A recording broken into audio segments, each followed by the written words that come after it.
This is a Vault Studios production.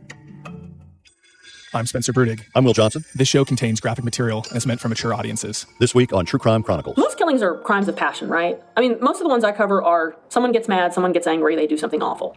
But that's not what this is. It was startling to hear that he wasn't done and that I was the next person. It's hard to imagine that someone would want to kill you for doing your job. He just couldn't let it go. It was unfair the way they'd gone after him. He'd lost his job, his livelihood, health insurance for himself and his wife, all just for a few computer monitors, 3 to be exact. But the damage was done, and he was planning revenge. His wife would later describe the warning signs, how his anger went beyond anything that might be considered normal, how he once pulled a gun on a couple in a parking lot, how he killed cats because he didn't like them, how he threatened at times to kill her and himself. But this time, he meant business. He wasn't just making threats. He planned to kill the people who had brought him down, the ones who ruined him. He had a list of people, targets. He bought bolt cutters and a crossbow and told his wife about his plans. He put napalm in pickle jars, telling her he planned to use it to blow out his victim's stomach. He considered kidnapping his first victim, bringing him home, killing him, putting him in the freezer. This was someone planning over months and months to kill people and coming up with lists. And he wasn't done. He had a list, and based on everything I know, I think he would have attempted more. He would not have just gone away. He wasn't just going to stop. Tanya Iser is a reporter at WFAA in Dallas, Texas. She worked for 17 years as a newspaper reporter before making the jump to TV. I've covered crime for a long, long time, and I have to say this ranks right up there with one of the craziest stories I have ever covered. It's. In fact, when I went back and reread my own stories, I don't want to say I'd forgotten things, but I had forgotten how just unbelievable this case was. Just unbelievable. She remembers the morning she heard about the first murder. It was January 31st, 2013. I was sitting in the newsroom at the Dallas Morning News, drinking my coffee one morning, and I get a call from a lawyer who offices in Kaufman, and he said there's been a murder in downtown Kaufman, and he said, I think it's a prosecutor who has been gunned down walking to the courthouse. Kaufman is the county seat of Kaufman County, Texas. It's a nice, quiet town just outside of Dallas. The Kaufman County Courthouse is not a big building. It's 2 floors, and I think there's a total of like 4 judges in that county. So it's a small county. It's a small place, just outside a big place. And it was just outside of this small courthouse that 57-year-old Kaufman County prosecutor Mark Hasse was gunned down in broad daylight. I mean, Mark Hasse is killed as he's walking from his car. He parked his car where he always parked his car, and he's just making that quick 2-minute walk to the courthouse when he's gunned down in broad daylight. And it's just unbelievable when you look back about what happened. The killer and his wife had gotten up early that January morning.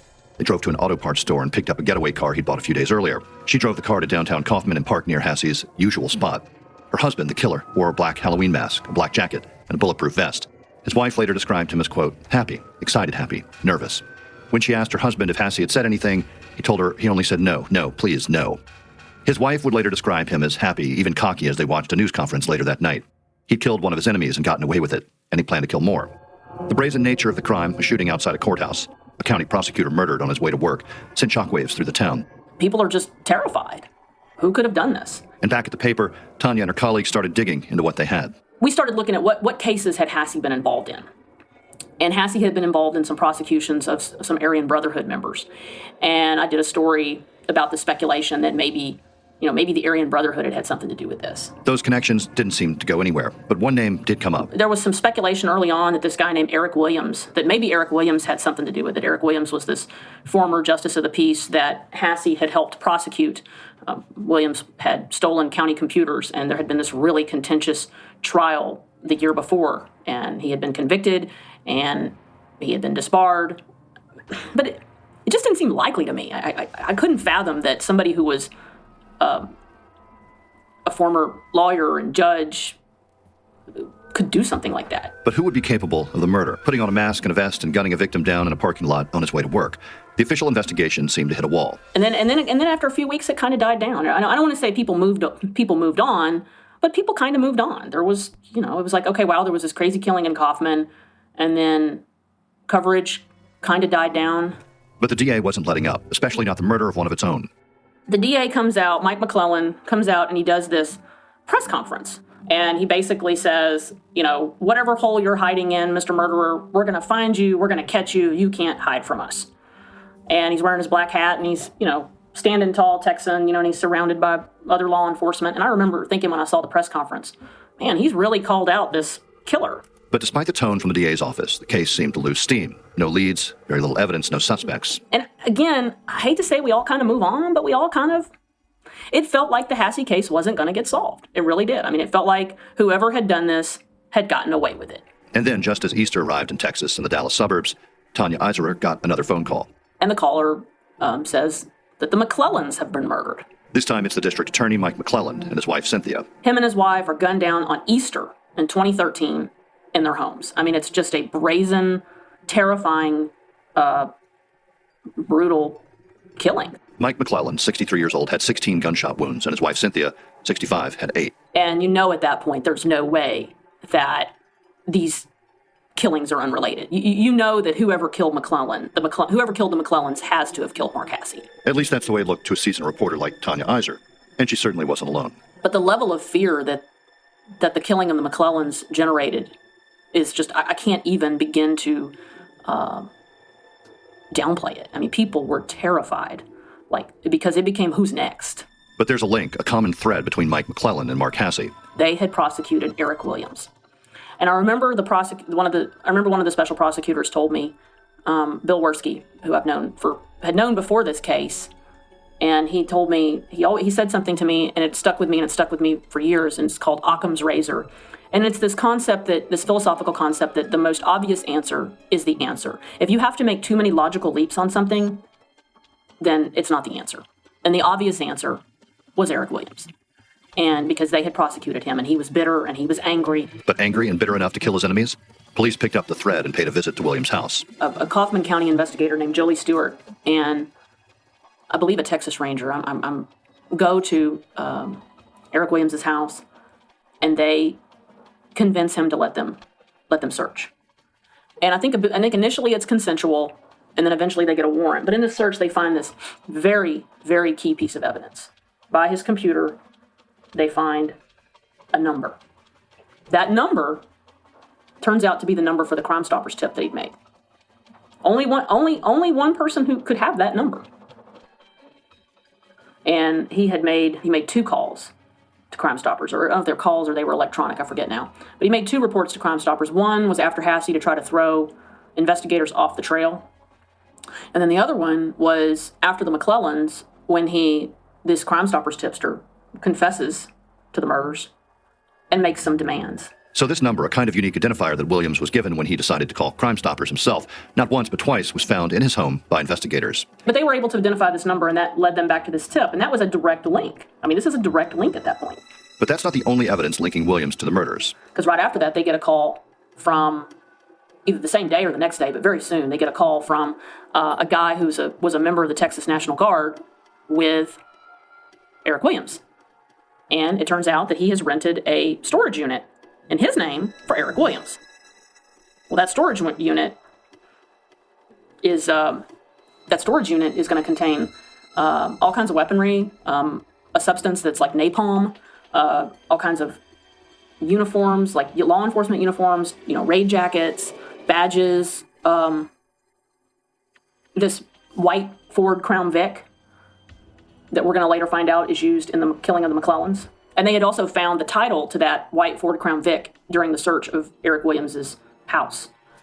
So, but the key piece of evidence that they're going to find in the storage unit is this live round that they determine has cycled through the weapon that killed the McClellans. That's the key. That's the key right there. That's a linchpin. It was enough to arrest Eric Williams. They initially charge him with terroristic threats, right? Because he's made some threats in this Crime Stoppers tip. And then a few days later, he gets charged with capital murder. A disgruntled, bitter former judge convicted of stealing computer monitors. Later, Eric's wife, Kim Williams, would share more evidence with investigators. So she eventually, to save herself, agrees to cooperate with investigators. And she tells them that some items have been thrown in Lake Tawakoni. And they searched Lake Tawakoni for, I don't know how long. And I knew they were searching it. And so they're about to give up. They're about to give up because they can't find it. They can't find it. But they go out one more time. And in that one more time, they find a mask, a cell phone, and a gun. that evidence is important because it backs up Kim's story. And because they had gone out to, after killing the McClellans, they had gone out to Lake Tawakoni and they had disposed of evidence. Putting Eric Williams behind bars ended much of the fear that had been spreading through Kaufman County, but it opened new doors and insight into the dark corners of Eric Williams' twisted mind. And we would find out later on that Eric Williams had a list. He wanted to kill Early Wiley, who became the DA after McClellan was killed. They had a conflict. She was on the list. Another judge named Ashworth was on the list. He had a kill list. And I heard about it before the trial, and of course it all came out during the trial. Another thing that came out during the trial was that he was looking up members of the media, and I was one of them. Now, do I really think that Eric Williams was going to come kill me? No, not really. But it's kind of terrifying to know that a man who did something like that is looking you up. But he was very clearly checking out the people who were doing stories on him. And as the Eric Williams trial got underway in December 2014, the courtroom heard more about how the murders took place, how he was able to get inside the McClellans' house. He dresses up as a cop. And my recollection is he dresses up as a sheriff's officer. Badge, the whole 9 yards. That's why he uses the white Ford Crown Vic. Because he's banking that Cynthia will open the door for law enforcement. That's how he's able to get them to lower their fears. Eric's wife, Kim, told jurors her husband told her he had to shoot Cynthia McClellan an extra time because she was still moaning. He said he shot her because she was a witness. Collateral damage, said Kim Williams, referring to what her husband told her. Jurors also heard about Eric Williams' history of violence and threats. So I heard him say, I'm just going to kill him. I'm going to kill him, his wife, his kids. I'm going to burn his house down, stab him. He said, well, I have a gun. And he just did this. Reach behind you? Yeah, like this. And he said, I have a gun, and if you walk away, I'll use it. I have nothing to lose. And when he said that, Ms. Gray, how did you feel? I was maybe shocked, maybe scared. The trial lasted 2 weeks, and in the end, Eric Williams was found guilty. You couldn't sit through that trial and listen to the overwhelming evidence and not believe that he did it. And again, this really key piece of evidence is this live round that's found in the storage locker. Because that round had cycled through the weapon that killed the McClellans. So there's no way that's just a key piece of evidence. It's a key piece of physical evidence. This was not, in my mind, this is not a circumstantial case. During the penalty phase of the trial, as jurors considered the death penalty for Eric Williams, his wife, Kim, took the stand. She drove the car, waited outside, was with her husband for all 3 murders, a willing accomplice. But she testified he was a dangerous man, clearly meant to convince jurors that he should be sentenced to death. Today, Eric Williams' estranged wife, Kim, painted a grim picture for the jury. She described the convicted killer as an excited and happy man after carrying out the murders. He even went out for a steak dinner to celebrate. And she said he had a hit list that indicated he was not finished yet. State will call Kim Williams. Kim Williams. He was mad at Mark Hasse. He was mad at Mr. McClellan. She said he drank heavily, talked of killing Hasse and Mike McClelland. It soon became more than talk. He called Hasse's daytime murder in downtown Kaufman his tombstone plot. She said he wasn't done killing the people he felt had crossed him. He wanted to kill his former boss, a state district judge. He wanted to kill the current Kaufman district attorney. Why are you here testifying against your husband?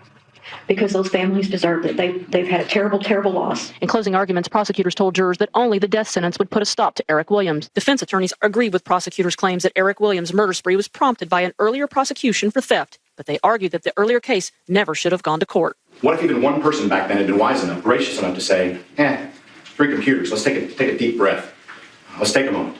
Let's ask ourselves, is it really right to destroy a man's life over 3 computers? Defense attorneys framed the case for stealing 3 county computer monitors as a political vendetta that cost Williams his job and his identity. That was a ridiculous prosecution. I mean, he should never have been brought to court for what they were saying that he did. Eric always did positive things for the county. Defense attorneys also appealed to jurors' religious beliefs, calling jail Bible study leaders. He can be an example to other inmates. What drove these killings was revenge. He was a vengeful man. He was angry. They had prosecuted him. He had lost his livelihood, and he was going to get back at them. There's a level of pathology. I mean, these were premeditated crimes. Think about the level of premeditation that has to go into everything that happens here. Buying cars in ways that you can try to conceal who owns them. Getting your friend to rent a storage locker for you. I mean, all these things that he did. I mean, the level of depravity and and just premeditation in this is astounding. I've never seen anything like it. In the end, all 12 jurors agreed that Eric Williams should be sentenced to death. For a community paralyzed by fear, Eric Williams' sentence came with relief and release. That trial lasted just 2 weeks, but people in Kaufman have lived through nearly 2 years of terror. One of the most emotional parts of the day really was the victim impact statements that McClellan's children among those who took the stand. It's now the duty of this court to assess your punishment. He did not move. He did not show emotion. Eric Williams' head was down as his sentence was read. Is ordered by this court to carry out the sentence of death. But family and friends of his victims showed plenty of emotion after. I wish you could look me in the eye right now, but you can't.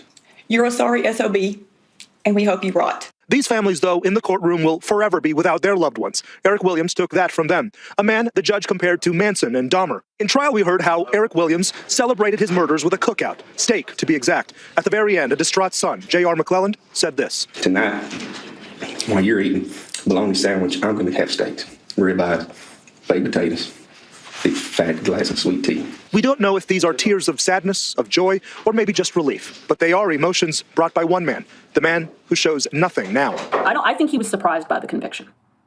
I do. And he is a very dangerous man. He is a very dangerous man. I mean, he's someone who has no empathy, no moral compass, and he is dangerous. But it's crazy to think that this man's a lawyer, a former law officer, served in a branch of the military. He's in the Texas National Guard, and you're just like, wow. For now, Eric Williams sits on death row in Texas, and his lawyers have appealed without success. Convicted murderer Eric Williams is heading back to death row. Today, a judge denied his motion for a retrial. Williams' lawyers argue that his brain is broken and atrophied. They say they couldn't adequately defend Williams because they couldn't get brain scans done before the trial ended. There's something wrong with the brain of a person that acts like this, that has the education and the background like this. Eric's brain is atrophied, it's shrunken, it's broken. But even their experts did not agree. One who examined the scans found nothing wrong with Williams' brain. The other expert concluded there were abnormalities. Special Prosecutor Bill Werski says the facts of the crime show there's nothing wrong with Williams' brain. These were planned murders. He planned them for over a year. He used various aliases. He alibied. He researched his victims. Something's wrong, but it's with his mind and his heart. His brain's not broken. His mind and his heart are dark and evil. But the only thing wrong with Eric Williams is he's a psychopath. I'd like to be there when this case reaches its finality, because it's one that I can truly say I covered from beginning to end. I mean, and the end has not come yet. The end is when he is put to death.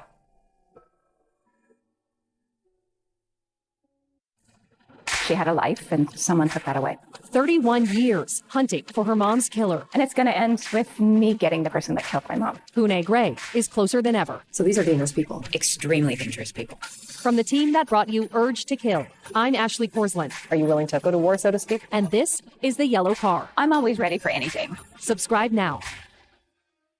Hi, it's Will Johnson. I'm here with Spencer Brudig for True Crime Chronicles.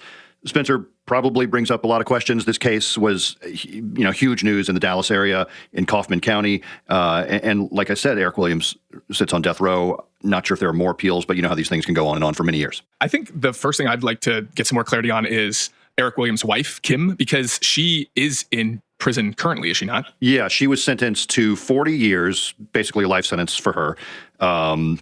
And that was part of a plea deal. She did, testify, and what she said, I think, helped seal the deal in terms of his conviction and being sent to death row. And then the original case that his victims actually tried him, right? What was the deal with that? He stole some. So that was 3. I mentioned at the very beginning, it was 3 computer monitors. And, that's an interesting part of this whole story is that in the defense, you heard some testimony even in the trial regarding these murders that they brought it up, and it was suggested that they were very aggressive in going after Eric Williams for those 3 computer monitors. I don't have all of the details on that original case. It doesn't matter at this point. He did what he did, and it was truly horrific. It's amazing to me that they framed his defense. They kind of created that argument that if these people wouldn't have aggressively pursued him for the stolen computers, that he wouldn't have murdered them. And that's a huge logical leap. Yeah, I don't know that was a soundbite within the story, and obviously the trial went on for 2 weeks, so a lot was said, but raised my eyebrow too, in the sense that it seemed like an odd argument to be making that, these things shouldn't have happened. That original conviction for 3 computer monitors shouldn't have happened. He lost his job, lost his law license, I believe was on probation, didn't see jail time for that.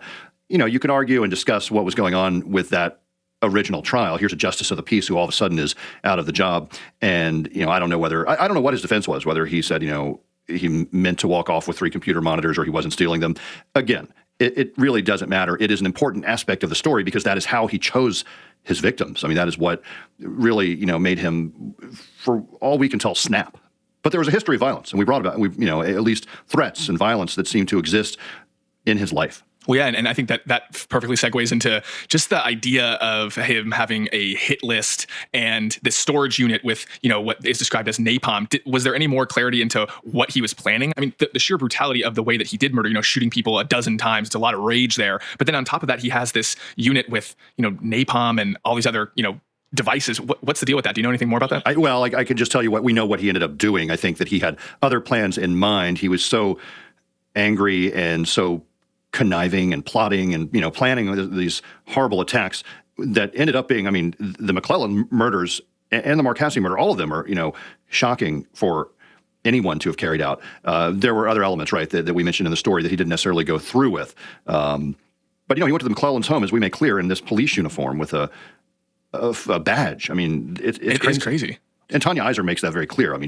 She's been reporting on crime and news in the Dallas area for a really long time, first as a newspaper reporter and then as a TV reporter, and she's seen a lot. But this one sticks with her. As a veteran investigative reporter, this case was so shocking and brutal, it makes sense why it would stick with her. And it goes without saying, but I will mention that anytime you have a story like this where you have somebody who is involved in the legal system, a lawyer, or in this case, a justice of the peace, who snaps and goes the other direction and is involved in murder, it's just, you almost can't believe it. Like, how is this person even on the right side of things to begin with? Well, Will, thank you so much for bringing us the story, and also a big shout out to Tanya Iser for covering this for several years and really, spending a lot of time bringing us the story and the details of it. Yeah, and she told me that she, when she covered the trial of Eric Williams, it was literally her first couple of weeks of being a TV reporter. So it was a pressure cooker as she made that jump to TV, and she's been covering it all these years, including the most recent appeals that we heard about. So, Spencer, where can people go to learn more about True Crime Chronicles, more about Vault Studios?